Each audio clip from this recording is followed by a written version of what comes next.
everyone, welcome back to my channel if you're not new. Welcome to my channel if you are new. I am Margie and we do shenanigans here, and in today's shenanigan, as you might have guessed from the How to Train Your Dragon paintings behind me, no, my hyperfixation is not gone. So we're making another historical How to Train Your Dragon cosplay. And today's candidate or victim is, drumroll please, none other than Hiccup. Now, okay, I admit, I was, yes, a fan of Hiccup when I was little. I never got why anyone was in love with him, which quickly changed as I rewatched the movies as a teenager. But what I realized is that I was more like Hiccup than I ever thought about, really, because you know, you're not really that self-aware when you're a child. So I was trying to be out there and be like Astrd because I wanted to be strong and I wanted to be independent and I wanted to be, I don't know, athletic and popular. And meanwhile, I was just dorky and nerdy like good old Hiccup. And honestly, my appreciation for his character, not only as a main character, but just in general as representation of a human, has grown so much as I have rewatched and fallen in love all over again with the How to Train Your Dragon franchise. He's the character that I think I relate to the most in the entire franchise. I've always been struck by his sensitivity, his like strong sense of self, his strong leadership, and also our main thing that we have in common is that we both craft and we both have the how hard could it be gene. Like, the man made a flight suit, for crying out loud. If that's not the how hard could it be gene, I don't know what is. So I am gonna do a historical Hiccup cosplay. Now let's set this. So I'm not gonna go into dates and stuff because I already did that in my Astrd cosplay and I'm not trying to be 100% historical with this. So I decided to cosplay Hiccup from the first movie, number one, because I really like his color palette and that's what coincides with my personal color palette as well. I wear a lot of greens and earth tones, and case in point. So I really do love his look from the first movie, and then because I didn't want to make all that armor. I'm being honest, So I'm gonna do the first movie, but I'm gonna make it bougier. And I am not gonna spoil anything, but I decided to make it embroidered and like add some nice natural details on it, because honestly, if there is an outdoor person in the franchise, it's Hiccup. Like, before and after Toothless, you can see him just go outside to find solace, go outside to find peace, and you know, he goes to cliffs to think. And that's just, I think, something that I deeply resonate with because I love nature. So I wanted to incorporate that earthiness, that love for nature and the outdoors in this costume. I also decided to make the first movie cosplay because I have had this little faux fur vest since I was about 8 years old, and the first thing I thought about it was, oh my god, this is Hiccup's vest. So this year, while I had 3,500 unfinished project and exams, I was like, you know what would be a good idea? Make a dress for this vest, which is currently in another continent. So that's what I did. So without further ado, let's start. And before you view all of this, I'm gonna give a huge shout out to my best friend Jill, who brought me to the fabric store to buy this fabric, who hosted me at her house for honestly 50% of the making of this and also 50% of my life in university. I love you, Jill. Thank you so much for your help with this project and every other project ever and everything in my life ever. I love you. And obviously Helen, Charlie, Allie, what's up, guys? So let's get into it. So this is your basic Tunic rectangular historical undergarment, outergarment pattern drafting thing. So you have two big rectangles for the body pieces, two slightly smaller and narrower for the sleeves, which you can choose to do this thing with. You can choose to taper them down, or you can choose to leave them rectangular and gather the sleeve like the one I'm wearing right now. I might taper them. You have two little underarm gores which go right underneath the sleeve. These are usually, you don't really understand the purpose of them until you don't have them in one of these, because otherwise you wouldn't be able to lift your arm up and down, just because the rectangles and everything. So it's like the equivalent to a modern curved sleeve head.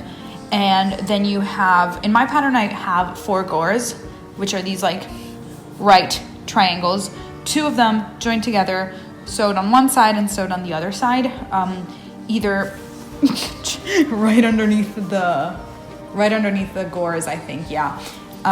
But some people, for slightly more fitted medieval kirtles, use them at the waist. So while my gore would be, let's say, here, and my underarm gore would be, let's say, here, I would have the 2 right triangles joined together and sew them right underneath the gore. Some people, if you want to make a more fitted dress, you would go where your waist is, which the trick for getting your waist with this pattern is actually, I got it off of Elin Abramson's video. It's like you bend over sideways, and the bit where you are bending over is your waist.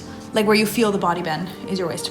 So the measurements you need are the desired length. So it's like from your shoulder to the hem, to wherever you want your hem. So that could be floor length, above knee, below knee. And then you need your shoulder measurement. So just like neck, shoulder.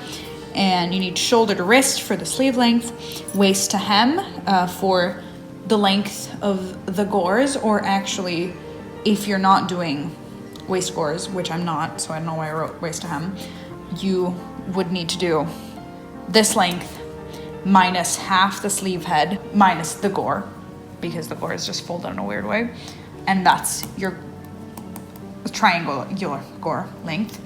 And then you need your bicep measurement, because otherwise this is going to be too tight, so you can choose how you make it depending on your bicep measurements. That's where you can add the gathers or not add the gathers. It just all depends to what your bicep measurement is, because then you can paper it down easily. And then you need your standard gore measurements, which I believe is 4 by 4 inches. So let's get started drafting this thing, shall we? Caveat, completely forgot to mention, you need your width measurement of desired width, so from like here to here, but sometimes people would need more to allow for bust room. So you need to cut a wider rectangle and then narrow it at the shoulders, if that is what you need.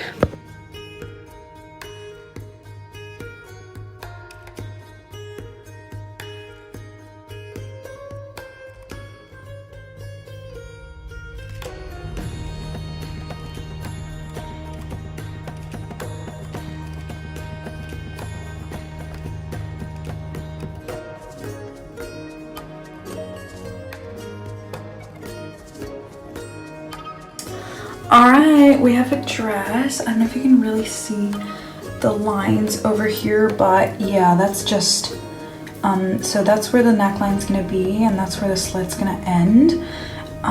Yeah, I'm pretty happy with this. The sleeves are slightly tight. I don't think I'm gonna wear my shift underneath this, given that this is technically a menswear tunic. Also, I love the length of these sleeves, but yeah, like whether I wear my shift underneath this or not is fully based off of how lazy I am and whether I feel like redoing the sleeves tomorrow. But yeah, good progress, good progress.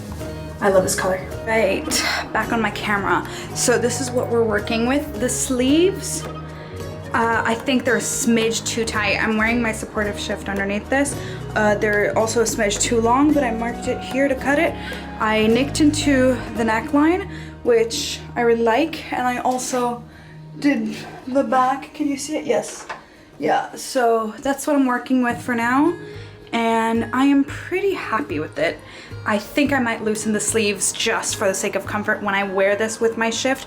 Like, I can lift my arms no problem though, so I might be lazy, but who am I kidding? I'll probably redo the sleeves because I am paranoid about having too tight sleeves, but the length is also perfect to wear it with my shift without the shift actually showing through.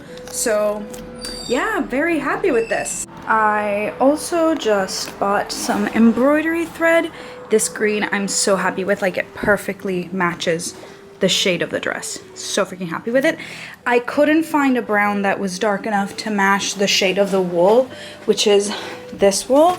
This is a wee bit lighter and warmer, unfortunately, but that's okay. I'm gonna see, because I think I didn't have nearly enough of my other wool to make a belt out of. I'll check, but I doubt it.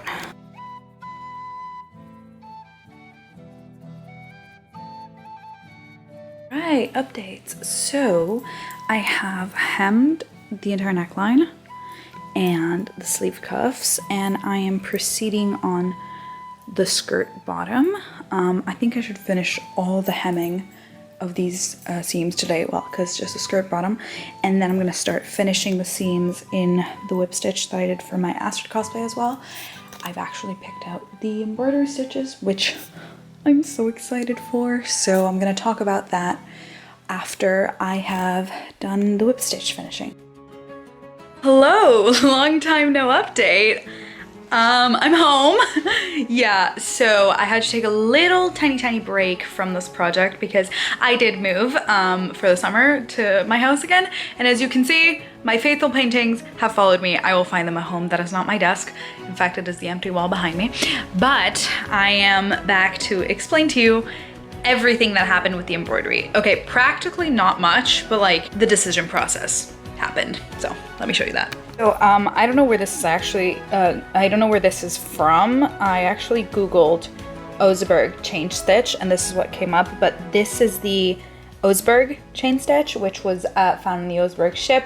I can't remember what it was found. I think it says here on what it was found and what it was stitched out of. So I gave this a try, right? It was absolutely terrible. Not the stitch. The stitch is very pretty. It's just I had no idea how to do it, so I didn't. So I moved to someone's calling me, the Mammon vine scroll. Basically, I'm just gonna do this motif, obviously flipped, on the hem of my dress, the cuffs and the collar, so on all the edges. And for the belt, I'm gonna do it just one big vine scroll. So this is what we're working with for the dress. It's a double row of chain stitches, if it would focus. Yeah, this is single row and this is double row. I just started, hello sir, yes, double row last night, and I really like the texture it gives. For the belt, I'll probably do more than 2 rows, but yeah.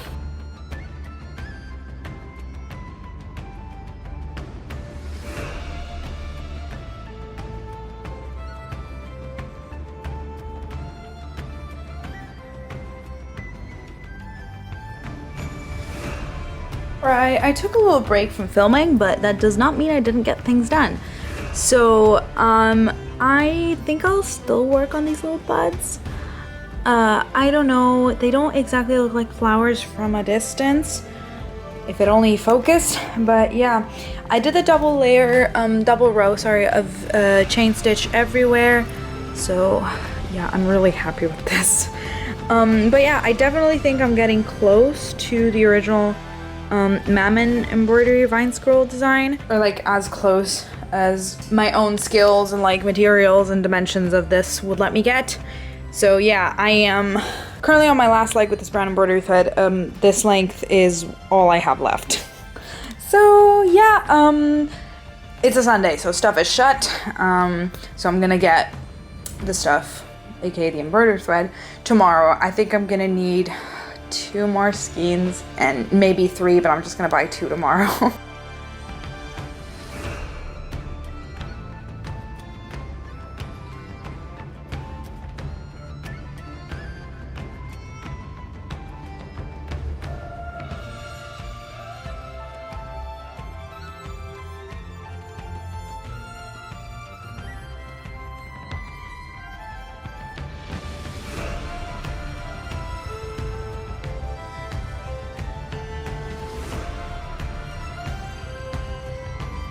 Right, I don't know if you can see it, but this is the belt.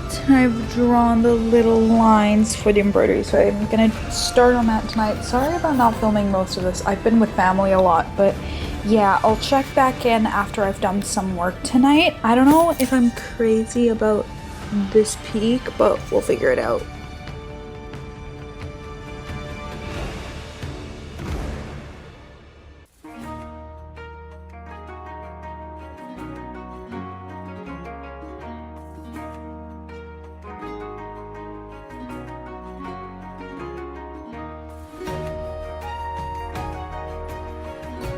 Hi friends! So I'm almost done with the third row of chain stitching, which is really exciting. So for perspective, today's Monday and I'm planning to have the photos for this costume done on Saturday or Sunday. So I gotta get a move on, but I think I can do it no biggie before the end of this week. I also gotta get my hands on my leather boots because I have a pair of leather boots. It's just like very hidden right now because it is summer, so I'm not wearing them yet. You know, those won't come out until October. And I also gotta get like a pair of tights or a pair of brown trousers, either or. So yeah, everything's coming out really well. And I realized I haven't shown you, but just ignore the other sewing projects over here. My Hiccup vest! I've had this thing since I was 9. I'm not joking, I've had it since I was 9, and obviously when I was 9 it closed. I think this is faux fur, but yeah, and it's knit in the back. This is the inside obviously, but this is the back. And I remember thinking since I was a little girl wearing this vest that it looked like Hiccups. Hold on, let me try it on for you. There it is. I mean, look at it, it's literally perfect. Like, you know, when I was 9, it didn't exactly, yeah, there it is. It didn't exactly fit how it should fit for Hiccup because obviously it closed all the way. But now, like, I don't have to do anything to it. Maybe, I don't know if I want to add a pocket in here or I can shove stuff into my belt, but it's looking pretty good so far. And also, like, even though his isn't knitted in the back, I do love the fact that it is knitted. It adds a more like Viking-y feel, even though knitting wasn't a thing. We've discussed that this cosplay isn't exactly historically accurate. This is my beautiful belt. I've added some zip ties in for support so that it doesn't go all smushy when I wear it, and I'm super happy with it. I could not be happier with how it came out, to be honest.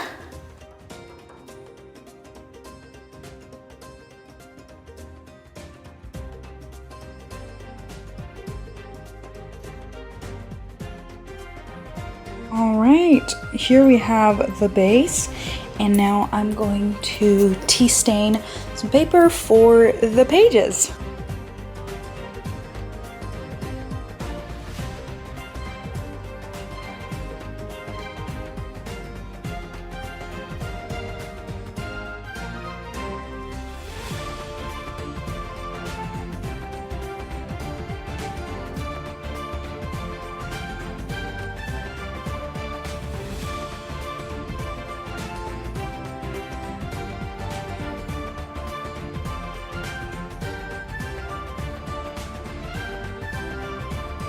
I completely did not film the rest of the process last night because I got really pissed at it. Yes, that is my Spanish dictionary from like middle school. I got really pissed at it because the glue wasn't gluing and it just wasn't doing its thing. So I'm gonna take it out in a second, but I wanted to show you what I'm planning to do with vest.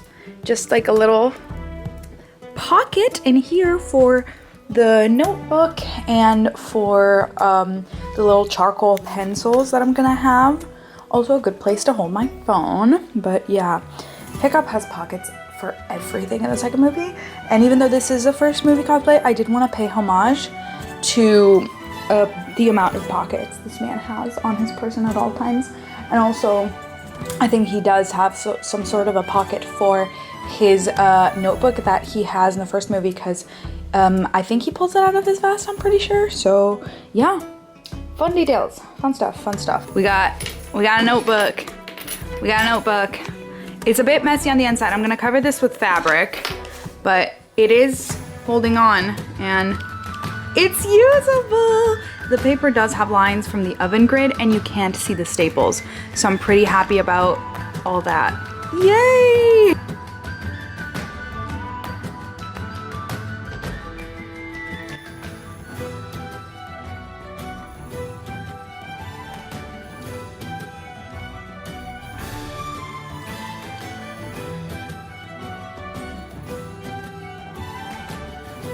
Right, I got this stick.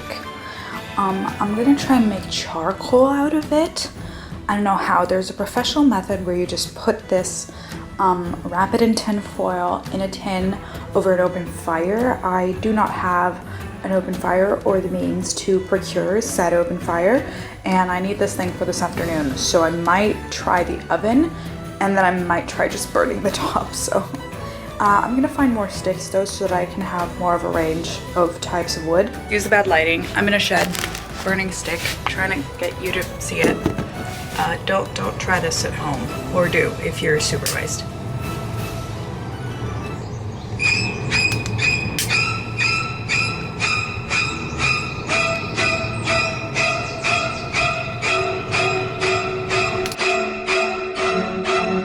Showing you the tests on the tree. Depends from where you kind of do it, but oh crap, it's not. Wait, I need to show it a bit more, I think. Works like a charm. I just think I'm gonna bring the lighter with me just in case, but I think it's perfect. Like, I'm not trying to waste it too much. Wow. Right, these are the pants. They just came back from being dyed in the washing machine and blow dried because I'm running out of time to shoot the photos today and I couldn't wait for them to air dry. They are men's pants, as most of you could probably tell. I am very happy with them though. I think the fit is perfect for this cosplay and other cosplays that I have planned using these pants. I'm overall very happy with the color. It is the exact color of the embroidery. They look much lighter on camera than they are in real life, but yes, I'm very, very happy with these. God, this was a struggle, but I was able to draw a sketch of a night fury like Hiccup did and the little map of when he's looking for Toothless.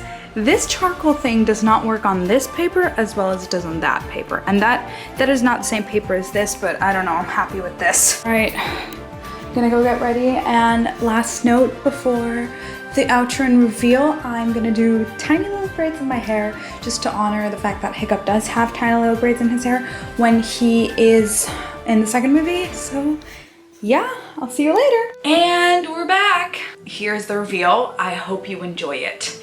And thank you so much for sticking around. Subscribe if you're not already subscribed. We have a lot of fun shenanigans coming up if I can get my crap together and actually start posting regularly.